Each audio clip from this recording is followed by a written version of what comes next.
Kasalukuyan sa News Patrol. Laing insidente sa pagpangsunog og heavy equipment.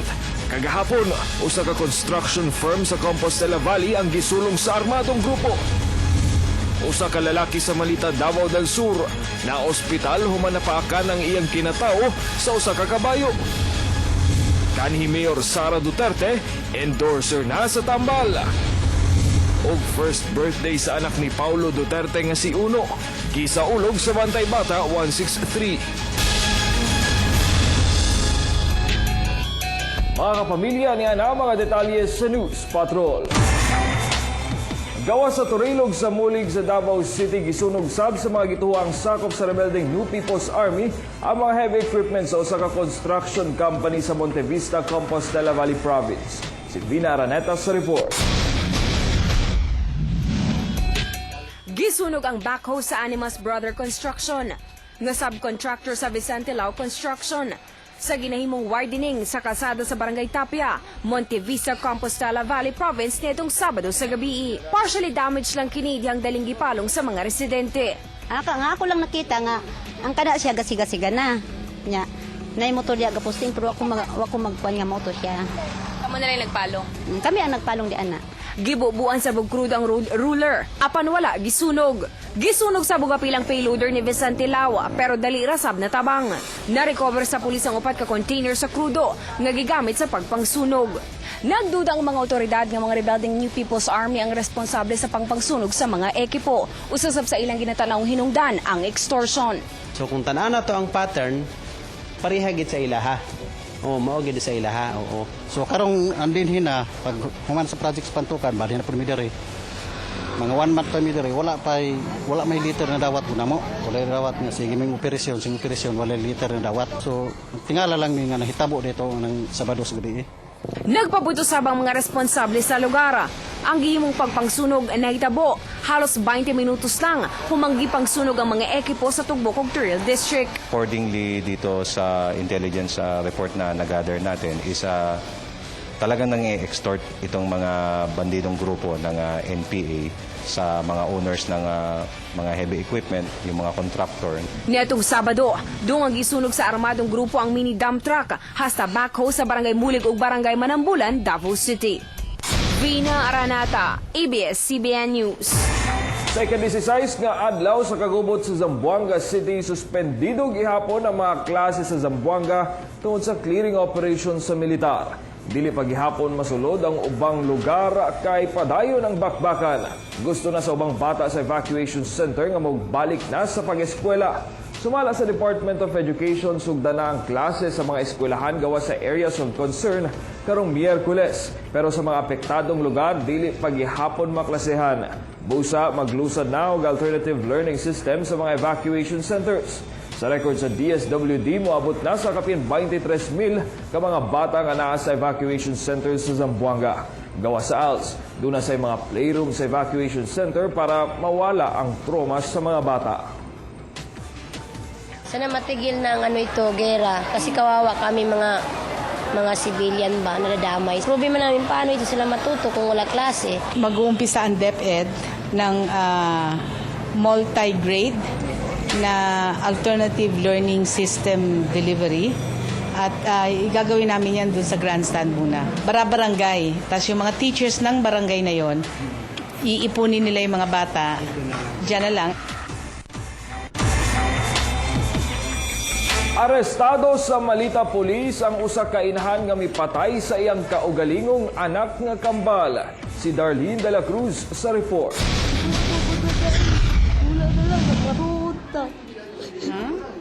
Mihilak na lang sa pagmahay kining 19 anyos nga inahan. Human ni ini mapatay pinaagi sa paggulgol ug pagdunggab ang iyang kambal nga anak nga kapin usa ka tuig pa ang pangidaron sa Malita, Davao del Sur kagahapon.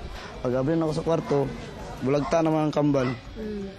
Mutukurat kay ko nga paglagtang kabal iduol pagay nako gunitan ako tong diri lapalapan nila kay kuan na ba unsa pa ba gyud bugnaw naman jud kayo. Tulagan gyud na siya barkada naag na siya mga barkada gyud. Nasayrang ni adtong Domingo lang nakasaba ng suspect sa iyang magulang tungod sa pagkairesponsable ni ini. Gidudahan sab kini nga maong nangawat sa singsing og ATM card sa magulang. Busa ang mga anak ang gipahimungtan. Ang LDM na natin mo asa. Wala lagi sa buwag ko. Wala sa buwag ko. Asa daw ang wedding ring ko Wedding ring. Ako sininaan sa polo shirt. Nakaangkon ang mga biktima og mga sama dinunggaban sa lain-laing parte sa lawas. Ginaimbestigahan pa sa mga kapulisan kung nakadroga ba ang suspect. Ganun pa mga tuya po na siyang drug test kaya para mawala ang ubang mga doubts. Ito ginang ikuan. Papailan o parricide ni kaso. Ginahikay na sa Malita Police ang kasong parricide batok sa suspect. Darlene De La Cruz, ABS-CBN News.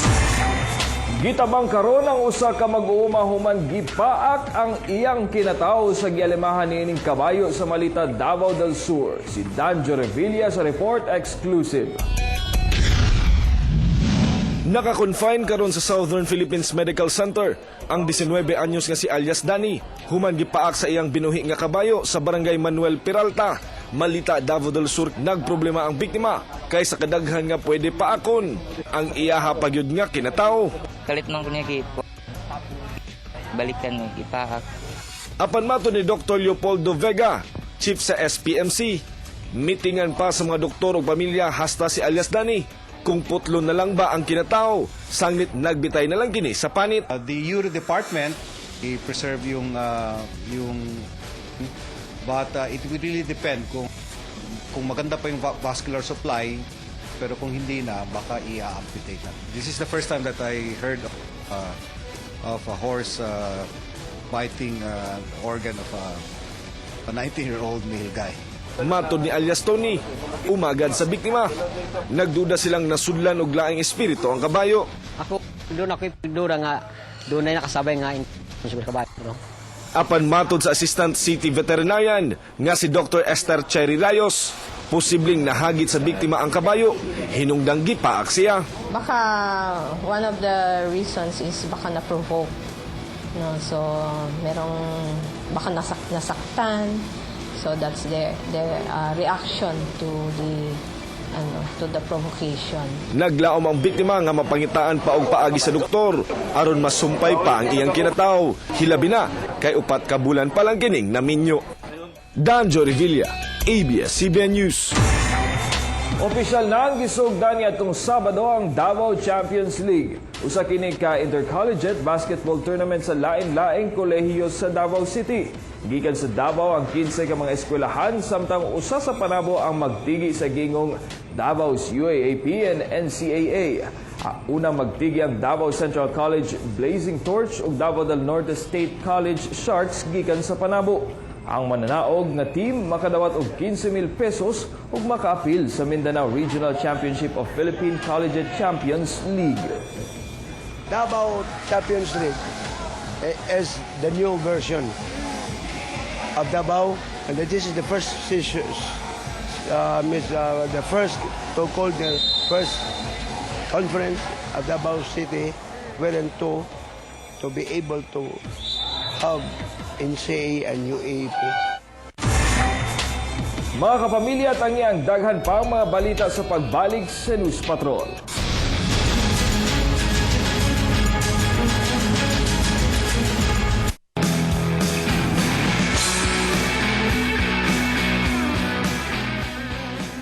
Mambak na lang ko dito sa pangin. Pusnan man nga. Di mo po ito. Bago na ko. Kuy ko mambak ko. Pagkano mambak Kuy. Di sila mo ito. Bago na ko. Mambak na lang ko. Si Abakar. Baka ako. Tama Lord. Di ko kumano pala ko yan. Tama. Gara-gara pa. Kumpul mo lang ko. Bahala ka diya. Gara-gara. Langoy, balik dire. Saka. Bindi na. Luya ni Marvin. Luya ni Marvin. Marami mo kung natabangin. Hunas mo dahil mga igala. Hunas. Naigo ko sisi mga igala. Ano may kami ang inyong? Right! Kamala ko. Charming driver. Idol na ko. Pero buya, kaupo po na ako. Of course. Rocky di ba ugly? Inday tanini. Yes. Maria Gaba. Atong iskutan din sa MOR, mga kapamilya. Sa mga televiewers karon ang unsa may mga Gara-gara pagambak, gara-gara pagambak. pinaka powerful songs. Kaya mga kusga na kanta ba? Isa na diha ang Everybody Hurts by R.E.M. So, ano si R.E.M.? Ako na, remember me? R.E.M. R.I.P. man to.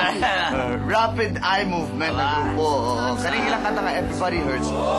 Base sa mga researchers sa United Kingdom, mga kapamilya, ginapatugtog ni siya, kaning labi na ni nga melodic song Everybody Hurts sa R.E.M. para daw mawala or ma-reduce ang stress sa mga binuhi nila nga baka para mas daghan daw ma-produce ani nga mga gatas. Mo ba? Ano din na? O ka ng number 12, ka ng kwan na, Believe. Believe by Cher.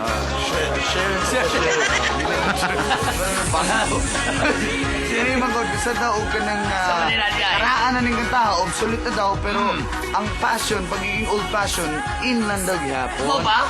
Oo. Ang isa po na kanta, ginagamit po mo ang paborito ni mo, I love you. I love you. Love you too. Bye. Katong kanta ni Barney ba? Barney, I love you. You love me. Up. Kana. Kanang nga kanta, ginapatugtog na, labi na sa mga kanang piniriso bitaw dito sa kanang interrogate sila. Yung mga detaining nga. Nasa City Jail, mo pa rin kinakanta niya sa mga City Jail. Ala, ito dito naong bato ito ginakanta niya dito. So, mga powerful songs and Everybody Hurts by R.E.M. Believe by Cher. Sure. I Love You, The Barney, The Dinosaur Song. Mga powerful songs sa mga hingala. O kung ano yung naglanggap din sa MOR, basta paminaw lang kanunay para ma-enjoy mo, mas malingaw mo dahil more dito sa MOR. Yes! Kao ba ng inyong Right! Tanim, siyempre ka ba, nagyapon ako mag-ala. Idol ako, ang charming.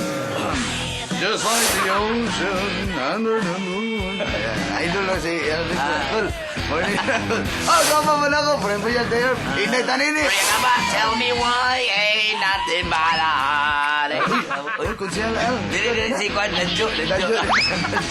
Nung naman ni Jo. Danjo. Dili sa MOR. 101.1. My only radio for live. Sa, DJ naman. 1, 3,